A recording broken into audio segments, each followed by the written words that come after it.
Everything in life is a negotiation when you really think about it, right? Most people suck at negotiating.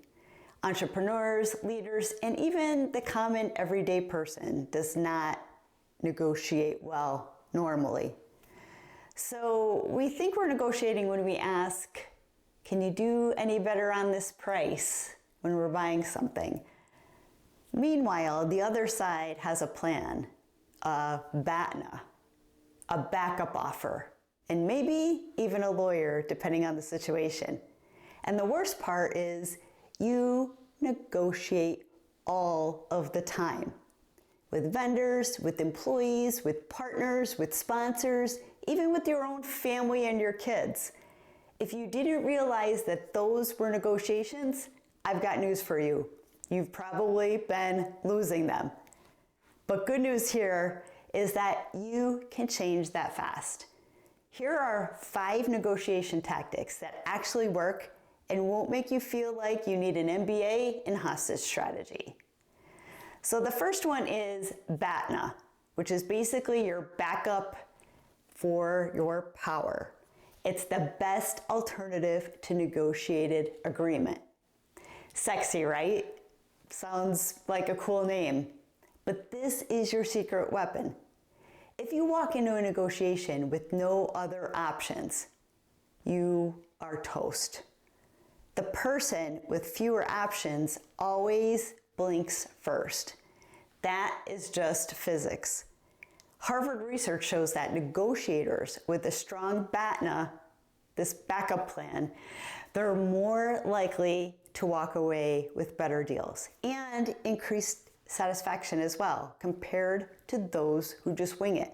So for example, I never talk to just one vendor. When I'm buying something, I'm always pricing around. I may talk to 3, maybe 4. Now, once I have some, pricing from additional vendors, I have leverage, I have options, and I have insight into what's standard versus what's negotiable, right? Because sometimes when we talk to a vendor, if we're purchasing something, maybe getting work done even on our house, they might tell us this great story, but we don't really know even where to negotiate if we don't talk to others. So look at it as more options equals more power, period. Plain and simple. The second tip is anchor first and move in tiny increments. So you know who wins negotiations? It's the person who speaks first, with confidence, of course. Behavioral economics tells us that anchoring, that settling in and setting that first number, if it's a numbers game, it powerfully influences how others respond.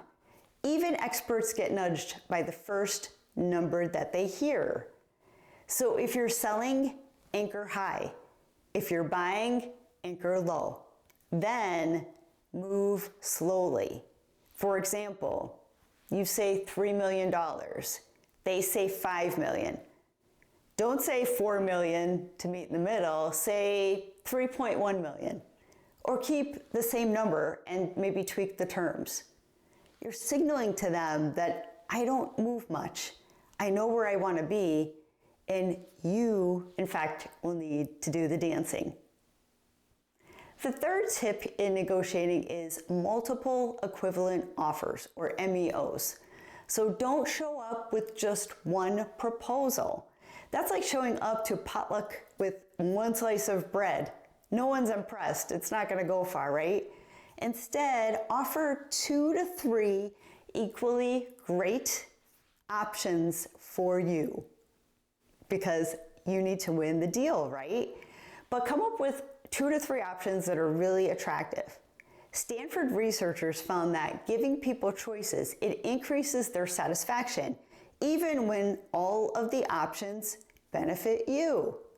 So for example, offer A, it might be, a 6-month term, higher fees, but lighter service. Or offer B is 12-month term, lower fees, and maybe concierge service. So giving some options that in the end benefit you, it makes it look like they have some stake in the game and something to really decide upon. And they'll tell you what they value without even knowing that they're revealing it to you when you use that strategy as well. So either way, you win. Tip number 4 is strategic reciprocity. You want to be able to trade smart. So people like to return favors, but they're bad at weighing the value of those favors. I know that I am. Sometimes someone does a huge favor for me, and it's so hard to find something to, kind of level up, right? A 2023 study published in Organizational Behavior and Human Decision Processes showed that people consistently return favors at a higher cost than what was originally given to them, even when they knew there was an imbalance. So use it. Break deals into pieces: price, speed, scope, risk, and trade. For example, I let you delay payment, but in return, I get a longer commitment.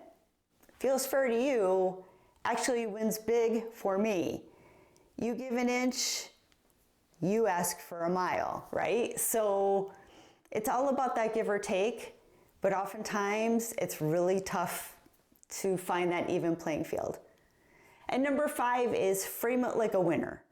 Please stop talking about price in the first place, right? Start talking about return on investment, or ROI. Reframe your offer as a gain, not a cost.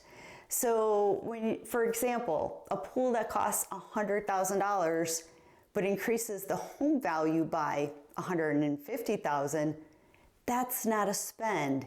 It's a $50,000 upside. And the same logic applies to your services.